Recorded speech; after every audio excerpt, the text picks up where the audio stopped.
அனைவருக்கும் வணக்கம்.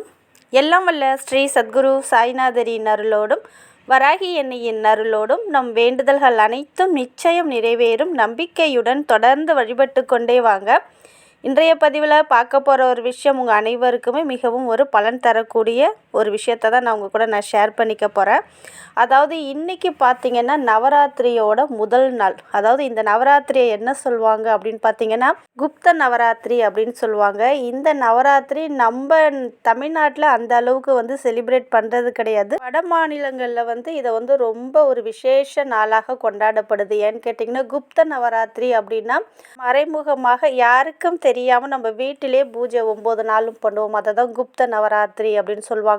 இந்த நவராத்திரி 9 நாட்களும் ரொம்ப ஆடம்பரமாக எதுவும் பண்ண மாட்டாங்க. நம்மளுடைய கடினமான வேண்டுதலை நிறைவேற்றி கொள்ளக்கூடிய அற்புதமான இந்த 9 நாட்களை யாருமே தவற விடாதீங்க. அந்த அளவுக்கு மிகவும் சிறப்பு வாய்ந்தது. இந்த நாளில் வைக்கப்படும் அனைத்து கோரிக்கைகளும் நிறைவேறும். இந்த நவராத்திரியில் நம்மளுடைய கோரிக்கையை எந்த முறையில் வைக்கணும் அப்படின்னு நம்ம பார்க்க போகிறதுக்கு முன்னாடி இது வரைக்கும் நம்ம சேனலை நீங்கள் சப்ஸ்கிரைப் பண்ணலைன்னா பண்ணிக்கோங்கம்மா. அப்படியே பக்கத்தில் இருக்கிற பெல் ஐக்கானை கிளிக் பண்ணுங்கள். அப்போ தான் நான் போடுற வீடியோவில் உங்களுக்கு நோட்டிஃபிகேஷனில் வரும். என்னோட பதிவுகள் உங்களுக்கு பலனுள்ளதாக இருந்துச்சுன்னா ஒரு லைக் கொடுங்கம்மா. அது கூடவே வராகி அன்னையுடைய மிராக்களை பார்த்தலாம். வராகி அம்மன் மிகவும் விருப்பப்பட்டு எடுக்கிறது என்னன்னு பார்த்தீங்கன்னா பானகம் தான். அந்த பானகத்தில் அம்மாவோட 2 கண்களோட ஸ்ரீ வராக முகம் அழகாக தெரியுது பாருங்க. அம்மாவை நம்பிக்கையோடு நம்ம அழைக்கும் போது நிச்சயமாக நம் இல்லம் தேடி வருவாங்க. இதே போல் நிறைய மிராக்களை உங்களுடைய வாழ்க்கையிலும் ஏற்படுத்தி தருவாங்க. தொடர்ந்து நம்பிக்கையோட வழிபடுங்க. அதே போல் நம்ம சேனலில் சொல்கிற ஒவ்வொரு மந்திரமும் பரிகாரமும் நம்பிக்கையுடன் செஞ்சதன் மூலமாக அது மட்டும் கிடையாது, கூட்டு பிரார்த்தனையிலையும் அவங்களுடைய பிரார்த்தனையை சொல்லியிருக்கிறாங்க. அவங்க கேட்ட அட்வான்ஸ் பணம் கிடைச்சிட்டு அப்படின்னு சொல்லியிருக்காங்க. அந்த அட்வான்ஸ் பணம் கொடுத்துட்டு வேறு வீடு மாறிட்டேன் அப்படின்னு சொல்லியிருக்கிறாங்க. ரொம்ப ரொம்ப மகிழ்ச்சிங்கம்மா. இதே போல் உங்களுடைய பிரார்த்தனையும் நிறைவேறும். உங்களால் முடிஞ்ச மந்திரங்கள் பூஜைகளை நீங்கள் செஞ்சாலே போதும். நம்பிக்கையோடு செஞ்சிங்கன்னா நீங்கள் கேட்ட விஷயம் உங்களுக்கு கிடைத்தே தீரும். அதே போல தான் எவ்வளவு பெரிய கடினமான வேண்டுதலாக இருந்தாலும் சரி, குடும்பத்தில் மகிழ்ச்சி வேண்டும், நினைத்த வேலை கிடைக்க வேண்டும், இன்க்ரிமெண்ட் வேணும், மற்றவர்களைப் போல நானும் உயர்ந்த நிலைக்கு செல்ல வேண்டும். சில பேர் பார்த்திங்கன்னா பிஸ்னஸ் பண்ணுவாங்க, அதில் எந்த ஒரு முன்னேற்றமும் இல்லாமல் இருக்கும், லாஸில் போயிட்டுருக்கும்.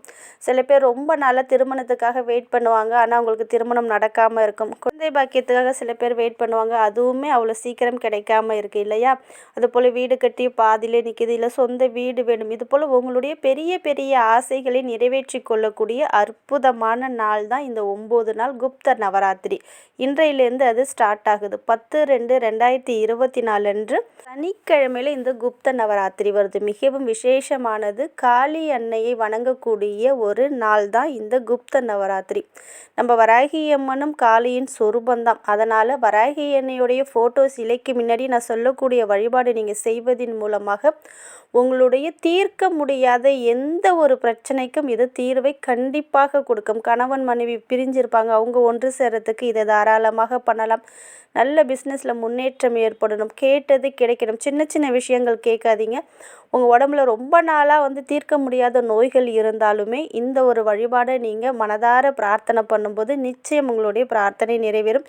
இதுக்கு ₹1 கூட செலவு பண்ணணும்னு அவசியம் கிடையாதுங்க. தூய்மையான பக்தியோட ஆத்மார்த்தமான நம்பிக்கையோட அம்மாவிடம் நீங்கள் வைக்கப்படும் கோரிக்கையை இந்த 9 நாட்களுக்குள்ளேயே உங்களுடைய பிரார்த்தனையை நிறைவேற்றி தருவாங்க. எப்பேற்பட்ட பிரச்சனையாக இருந்தாலும் அதை இருந்த இடம் தெரியாமல் போக்கக்கூடிய அற்புதமான தெய்வம் தான் காளியம்மன். நம்ம வராகி அம்மனையே நம்ம காளியம்மனாக பாவித்து இந்த ஒரு வழிபாடை பண்ணுங்க. ₹1 கூட செலவு கிடையாதுங்க. இன்று இரவுலேருந்து 9 நாட்கள் இரவு 9 மணிக்கு இந்த பூஜையை நீங்கள் பண்ணணும். பூஜை அப்படின்னா பெரிய ஆடம்பரமாக கிடையாது, யாருக்குமே தெரியப்படுத்தக்கூடாது. நான் இந்த போல் இதெல்லாம் செய்கிறேன்னு நீங்கள் யாருக்குமே உங்கள் வாயால் சொல்லக்கூடாது. குப்த நவராத்திரினா மறைமுகமாக செய்யக்கூடிய ஒரு நவராத்திரி, ஆடம்பரமே இல்லாமல் எளிமையாக வழிபடக்கூடிய ஒரு நவராத்திரி. அதாவது இன்று இரவு 9 மணிக்கு நம்ம பூஜை ரூமில் வராகி அன்னை ஃபோட்டோ இருந்தாலும் சரி, இல்லை துர்க்கை அம்மன் ஃபோட்டோ இருந்தாலும் சரி, இல்லை வேறு எந்த ஒரு அம்மன் ஃபோட்டோவாக இருந்தாலும் சரி, சிலையாக இருந்தாலும் சரி, அவங்களுக்கு முன்னாடி ஒரு தீபத்தை ஏற்றி வைங்க. இந்த தீபத்துக்கு முன்னாடி நீங்கள் வந்து மணப்பலகை இல்லைன்னா ஏதாவது ஒரு மேட்டில் உட்காந்துக்கோங்க. இரவு 9 மணிக்கு இதை நீங்கள் வந்து ஸ்டார்ட் பண்ணுங்கள். நெய்வேத்தியமாக உங்கள் வீட்டில் என்ன இருக்கோ, கல்கண்டு இல்லை திராட்சை, ட்ரை ஃப்ரூட் எது இருந்தாலும் வைக்கலாம். பசும்பாலில் பச்சை கற்பூரம், கிராம்பு, ஏலக்காய், நாட்டு சக்கரை போட்டும் வைக்கலாம். என்ன உங்கள் வீட்டில் பிரசாதம் இருக்கோ நெய்வேத்தியம் அதை வைக்கலாம். ரொம்ப ஆடம்பரமாக வைக்கணும்னு அவசியம் கிடையாது. இது போல் ஒரு நெய்வேத்தியமாக வச்சுட்டு ஏதாவது ஒரு சிகப்பு கலர் துணி எடுத்துக்கோங்க. நம்ம எப்பொழுதும் நம்மளுடைய பிரார்த்தனையை சொல்லும்போது ஒரு சங்கல்பம் எடுக்கணும். என்னுடைய இந்த பிரார்த்தனையை நிறைவேற்றி கொடுங்கம்மா அப்படின்னு ஒரு சங்கல்பம் அம்மா கிட்ட நம்ம சொல்லணும். அதனால் என்ன பண்ணுறீங்கன்னா, ஒரு ரெட் கலர் துணி எடுத்துக்கோங்க. அதில் பார்த்தீங்கன்னா பச்சரிசி உங்களுடைய கைமுட்டி அளவுக்கு எடுத்துக்கோங்க. அதில் கொஞ்சம் அரிசியை பார்த்து எடுத்துக்கோங்க. நுனி உடையாத இருக்கிற அரிசியாக பார்த்து எடுத்துக்கோங்க. முழு அரிசியாக இருக்கிற மாதிரி கொஞ்சம் பார்த்து எடுத்துட்டு அதில் மஞ்சளை கலந்து ஒரு அக்ஷதை போல் ரெடி பண்ணிக்கோங்க. அந்த அக்ஷதையை அந்த சிகப்பு கலர் துணியில் வச்சுடுங்க. 2 ஏலக்காய், 2 கிராம்பு எடுத்துக்கோங்க. அந்த கிராம்பில் மேலே இருக்கிற பூ வந்து இருக்கணும். அது போல் இருக்கிற 2 கிராம்பு எடுத்துக்கோங்க. ஒரே ஒரு ஜாதிக்காய் வச்சுக்கோங்க. அடுத்தது பார்த்திங்கன்னா 2 வந்து கொட்டைப்பாக்கு, அதாவது முழு கொட்டைப்பாக்கு இருக்குது பாருங்கள், 2 கொட்டைப்பாக்கு வச்சுக்கோங்க. அதில் வந்து 11 ரூபா இல்லைன்னா 21 ரூபா இல்லைன்னா 51 ரூபா காணிக்கை வச்சுடுங்க. இப்படி வச்சுட்டு அந்த சிகப்பு கலரில் எல்லாமே வச்சு நான் சொன்னதெல்லாம் வச்சுருக்கீங்க பாருங்கள், அது உங்களுடைய வலது கையில் எடுத்துட்டு நம்ம வராகி அம்மனிடம், அதாவது வராகி அம்மன், காளியம்மன் எல்லாம் ஒரே தெய்வம் தான். அதனால் அம்மா கிட்ட வந்து நீங்கள் கேளுங்க. உங்களுக்கு என்ன பிரார்த்தனை, மிகவும் கடினமான பிரார்த்தனையே வைங்க. ரொம்ப ஈஸியாக இருக்கிறது, சின்ன சின்ன விஷயம் எளிதாக முடியக்கூடிய பிரார்த்தனை வைக்க வேண்டாம். உங்களுக்கு இது வரைக்கும் தீர்க்க முடியாத எந்த ஒரு பிரச்சனை இருக்கோ பிரார்த்தனையை வைங்க. நல்ல ஒரு வேலை, கவர்மெண்ட் ஜாப் கிடைக்கணும், பதவி உயர்வு வேண்டும், தொழிலில் நல்ல வருமானம் அதிகரிக்க வேண்டும். உங்களுக்கு எவ்வளோ பணம் தேவையோ அந்த பணத்தை கூட நீங்கள் கேட்கலாம். உங்களுக்கு என்ன தேவையோ ஒரே ஒரு பிரார்த்தனையை இந்த நான் சொன்ன பொருட்களை கையில் வச்சுட்டு அம்மா கிட்ட வந்து கேட்டுட்டு உங்களுடைய பேர், உங்களுடைய அப்பா பேர், நீங்கள் கல்யாணம் ஆகாமல் இருந்தீங்கன்னா அப்பா பேர் சொல்லுங்கள். திருமணம் ஆயிடுச்சுன்னா உங்களுடைய கணவருடைய பேர் சொல்லுங்கள்.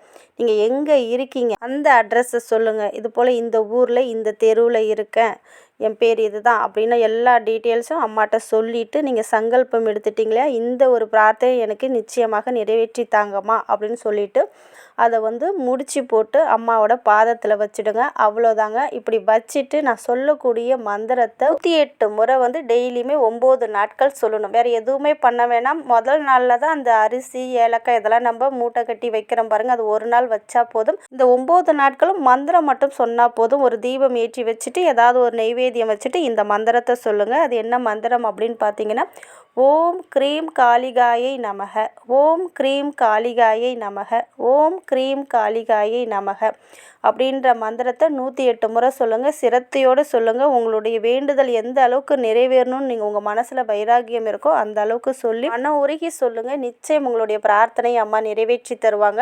இந்த 9 நாட்களும் நான்வெஜ் சாப்பிடக்கூடாதுங்க. மாதவிடாய் காலமாக இருந்தால் அந்த 4 நாட்களை விட்டுட்டு அடுத்தது நீங்கள் சொல்ல ஆரம்பிக்கலாம். பார்த்தீங்கன்னா இரவு நேர வழிபாடு தான். அதனால் நீங்கள் வந்து காலையில் செய்யலாமா அப்படின்னு கேட்காதீங்க. இரவு நேரத்தில் தான் 9 மணிலேருந்து 11 மணிக்குள்ளே இல்லை 12 மணிக்குள்ளே கூடயும் நீங்கள் இந்த ஒரு வழிபாடை பண்ணலாம். சிகப்பு மூட்டை வந்து அம்மாவோட பாதத்தில் வச்சுருக்கோம் இல்லையா, அதை யாருக்கும் தெரியக்கூடாது. அதனால் அம்மாவோட ஃபோட்டோ இல்லைன்னா சிலைக்கு பின்னாடி வச்சுடுங்க. யாரு கண்ணுக்கும் தெரியக்கூடாது. 9 நாள் முடிஞ்சு 10வது நாள் ஏதாவது ஒரு அம்மன் கோவிலில் அந்த மூட்டையை வந்து நீங்கள் எங்கேயாவது ஒரு இடத்துல வச்சுட்டு வந்துடுங்க. அவ்வளோதாங்க. இப்படி செய்யும்போது நிச்சயமாக உங்களுடைய கடினமான பிரார்த்தனையும் நிறைவேறும். நம்பிக்கையோடு செய்யுங்கள். நிச்சயம் நல்லதே நடக்கும். நன்றி.